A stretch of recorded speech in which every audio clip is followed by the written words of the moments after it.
Bonjour, aujourd'hui nous allons traiter la question suivante. Un chrétien peut-il être polygame?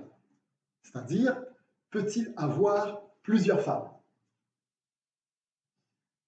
Alors, vous savez que dans l'Ancien Testament, il y a beaucoup de personnages qui ont eu plusieurs femmes. Je citerai par exemple David, qui a eu plusieurs femmes, mais il y a aussi Salomon qui a eu le nombre record de 300 reines et de 700 concubines, et bien d'autres. Et que Dieu a eu même à légiférer sur cette question. Alors, ce qui nous donnerait à penser que tous les chrétiens aujourd'hui pourraient aussi avoir plusieurs femmes. Est-ce que Jésus a dit quelque chose là-dessus? Est-ce que Dieu a eu à dire quelque chose de bien précis là-dessus? Est-ce qu'il a eu à donner une opinion là-dessus? Eh bien, oui, Dieu a eu à donner sa pensée, son opinion sur la question de la polygamie. C'est dans le livre de Malachie, et vous savez que le prophète Malachie vient pour réordonner les choses, c'est-à-dire Israël, quoique servant Dieu, a acquis des mauvaises habitudes. Et donc Malachie vient pour expliquer pourquoi est-ce que Dieu n'est pas d'accord avec eux. Les gens apportent la dîme, par exemple, mais ils n'ont pas les bénédictions en retour. Et donc Malachie vient pour dire, mais oui, vous donnez la dîme, vous ne vous donnez pas comme il faut, ainsi de suite. Donc Malachie apporte des paroles de rétablissement. Alors là-dedans, il a aussi parlé des questions de la polygamie. Mais nous allons lire ensemble pour bien comprendre cela. Alors, nous allons tout de suite dans Malachie, le chapitre 2 et du verset 13 à 15. Je lis pour vous au nom du Seigneur Jésus-Christ. C'est l'Éternel notre Dieu qui parle. Voici encore ce que vous faites. Vous couvrez de larmes l'autel de l'Éternel, de pleurs et de gémissements, en sorte qu'il n'a plus égard aux offrandes et qu'il ne peut rien agréer de vos mains. Et vous dites, pourquoi? Parce que l'Éternel a été témoin entre toi et la femme de ta jeunesse à laquelle tu es infidèle, bien qu'elle soit ta compagne et la femme de ton alliance. Nul n'a fait cela avec un reste de bon sens. Un seul l'a fait. Et pourquoi? Parce qu'il cherchait la postérité que Dieu lui avait promise. Prenez donc garde à votre esprit et qu'aucun ne soit infidèle à la femme de sa jeunesse. Voilà. Ici, c'est vrai, on parle d'infidélité. Mais attention, le verset 16 qui suit nous dit ceci, car je hais la répudiation. Mais vous comprenez que je me sois arrêté au verset 15 parce que le traité ici, et ce qui nous intéresse, c'est la question de l'infidélité. Ensuite, il y a aussi la question de la répudiation.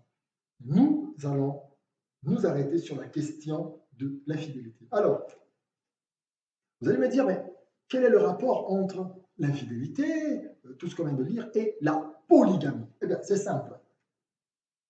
Nous allons aller voir la référence, nous allons nous remémorer les références dont l'Éternel, notre Dieu, parle. Il parle de quelqu'un qui a fait cela avec un reste de bon sens. Et vous savez, c'est qui? C'est Abraham. C'est Abraham qui cherchait la postérité que Dieu lui avait promise. Alors, je vous rappelle l'histoire. Dieu promet à Abraham de lui donner une grande postérité qui va se multiplier et qui sera très grande comme le sable de la mer. Alors, Abraham est vieux et sa femme, Sarai, à cette époque, est stérile. Et comme la promesse tarde à venir, eh bien, Sarai dit à son mari Abraham d'aller vers Agar, sa servante, donc la servante de Sarai qui s'appelait Agar, pour que s'accomplisse la bénédiction que Dieu lui a promise. Abraham accepte et va vers Agar, et Agar tombe enceinte et a un enfant. Mais plus tard, Dieu revient et dit à Abraham qu'Abraham, qui va accomplir sa bénédiction, et Abraham est étonné, Abraham rit, et se dit, ben, il s'agit certainement de son fils qu'il a eu avec Agar, Ismaël, et Dieu dit non, ta femme sera enceinte et te donnera un enfant, et sa femme c'est Sarai, et Dieu la renomme du nom de Sarah, et en effet, Sarah à ce moment tombe enceinte à un enfant, cet enfant c'est Isaac. Donc, Dieu n'a pas aimé le fait que Abraham quoique sous l'autorisation de sa femme, soit allé vers Agar, la servante de Sarah. Dieu n'a pas aimé ça. Pourtant, Abraham les a eu donc toutes les deux pour femmes, et avec autorisation de sa première femme, de la femme avec qui Abraham était en alliance. Mais Dieu n'a pas aimé. Dieu a considéré que c'est une erreur. Et c'est là le seul cas dans toute la Bible d'un polygame, de quelqu'un qui a eu deux femmes, vraiment par erreur, avec un reste de bon sens. Pour tout le reste, Dieu nous explique qu'ils l'ont fait sans bon sens. Et donc, tous les grands patriarches qui l'ont fait, en tout cas de ce côté-là, ils n'ont pas eu un bon sens. En tout cas, d'après ce que nous venons de dire. Vous voyez bien qu'on parle ici d'infidélité, mais l'exemple que Dieu nous donne est celui de quelqu'un qui est devenu polygame. Alors, Abraham ayant eu ces deux femmes, Dieu s'arrête sur la question de l'infidélité. Il n'entre même pas dans la deuxième alliance. Il n'entre même pas, il s'arrête à l'alliance avec Sarah. Il ne peut donc pas, il n'y a même pas à citer, il n'y a même pas lieu de citer une deuxième alliance. Tout ce que Abraham fait après, c'est une infidélité à l'égard de Sarah. Conséquence, la polygamie peut être définie comme l'établissement de l'infidélité dans un foyer à travers une ou des représentantes permanentes. C'est-à-dire, les représentantes, c'est les femmes qui viennent après celles avec qui on est en alliance, celles à qui on doit fidélité. Voilà la polygamie. Alors, de la légalité de la polygamie, telle que nous avons entendu, nous comprenons alors que la polygamie n'a jamais été une bonne chose et que Dieu a légiféré à cause de la dureté de cœur des hommes de l'époque. D'ailleurs, Dieu lui-même nous explique que ceux qui ont eu une femme et qui sont allés vers d'autres femmes n'ont pas eu de bon sens. C'est Dieu qui le dit. Alors, on peut me dire, oui, mais on peut s'être entendu, parce qu'on est infidèle à l'égard de sa femme. Donc, on pourrait s'entendre avec sa femme et que la femme autorise son mari d'avoir une deuxième femme. Bienvenue dans le Seigneur. Si quelqu'un vous demande de le tuer et que vous le tuez sous son autorisation, serez-vous pour autant innocent? Pas du tout. Vous aurez néanmoins commis un crime.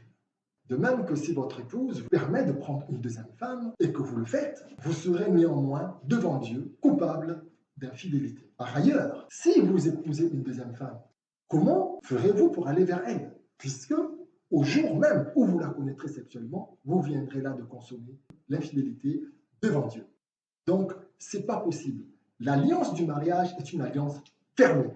Je vous rappelle en passant que le Seigneur Jésus-Christ, en traitant des questions de mariage, bien entendu, en parlant de la question du divorce, se réfère aux origines. Il dit au commencement, il n'en était pas ainsi. Donc, Jésus-Christ se réfère au commencement pour traiter les questions de mariage. Alors, qu'avait-il au commencement? En effet, au commencement, il y avait Adam et sa femme Ève. Adam n'avait aucune autre chance d'avoir une deuxième femme, une troisième ou une quatrième. Il aurait répudié sa femme qu'il serait resté sans femme. Donc, prenant la référence du Seigneur Jésus-Christ, la polygamie, une fois de plus, n'est pas possible.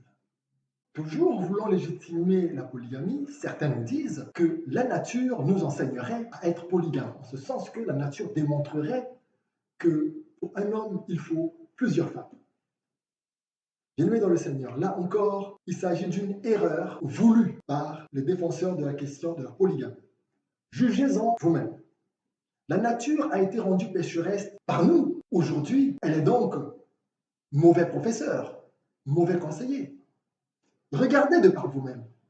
La nature n'enseigne même pas la polygamie telle comprise par les défenseurs de la polygamie. La nature enseigne pire. Elle enseigne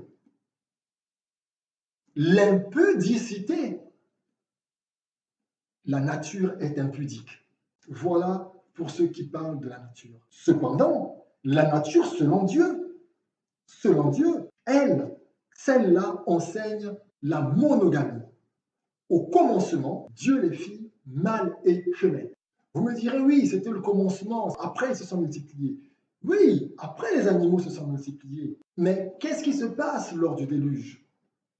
Dieu fait venir à l'arche de Noé tous les animaux de la terre par deux, un mâle et sa femelle.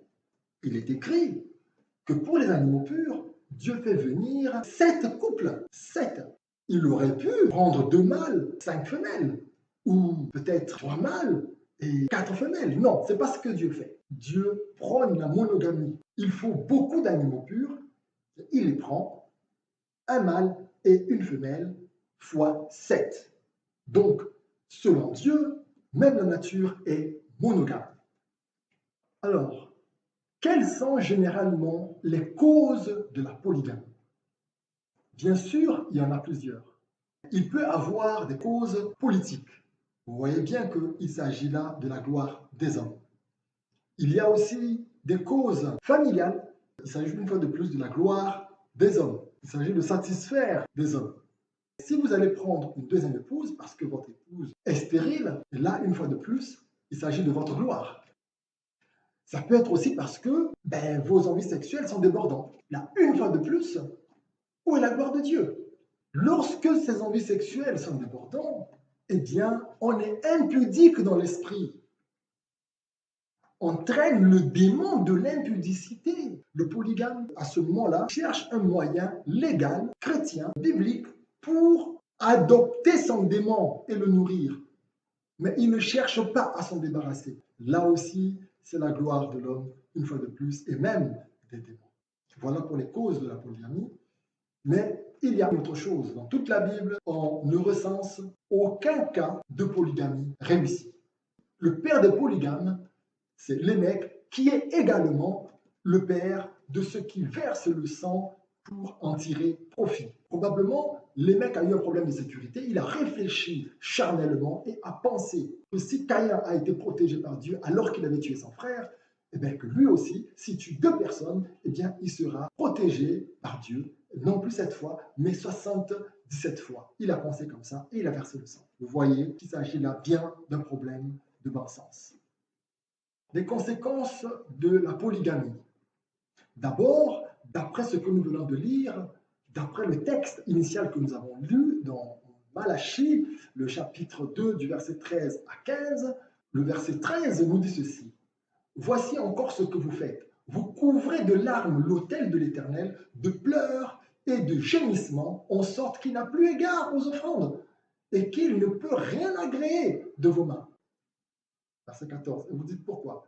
Parce que l'Éternel a été témoin entre toi et la femme de ta jeunesse, à laquelle tu es infidèle, bien qu'elle soit ta compagne et la femme de ton alliance. Alors ici, Dieu est en train de nous expliquer, de nous faire comprendre que Dieu est témoin d'une alliance que vous avez initialement eue avec une femme devant Dieu. Dès lors qu'il constate l'infidélité, Dieu n'écoute plus. Il nous fait constater que le polygame prie, pleure, jeûne, gémit pour des problèmes tierces, mais Dieu ne l'écoute pas. Pourquoi Dieu ne l'écoute pas? Mais parce que Dieu est témoin de l'alliance qu'il y a eu entre lui et sa femme.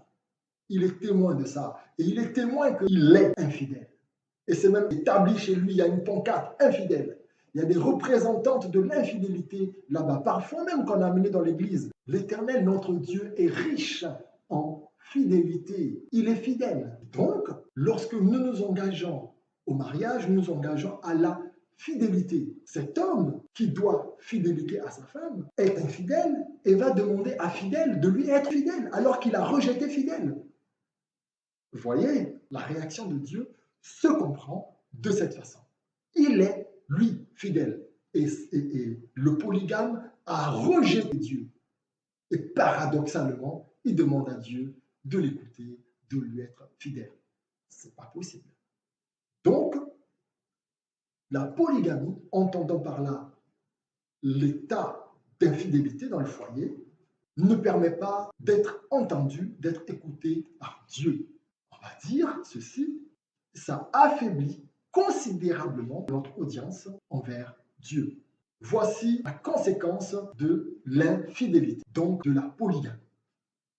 En conclusion, bien-aimés dans le Seigneur, il coule de source qu'un chrétien ne peut pas être polygame. Dieu n'aime pas ça. Combien un chrétien irait épouser une deuxième femme quoique même avec l'autorisation de sa première femme, il ne pourrait jamais connaître cette femme-là, cette deuxième femme, parce qu'au jour même qu'il la connaîtrait, ça serait là la consommation de l'infidélité. Après qu'il appelle cette deuxième femme épouse, qu'importe, c'est une infidélité établie au sein de la maison. La polygamie, nous avons donc dit tout à l'heure, d'après ce que nous avons lu dans Malachie, chapitre 2, du verset 13 au verset 15, où Dieu exprime sa pensée, eh bien, la polygamie se présente comme étant l'établissement de l'infidélité dans un foyer à travers une ou des représentantes permanentes.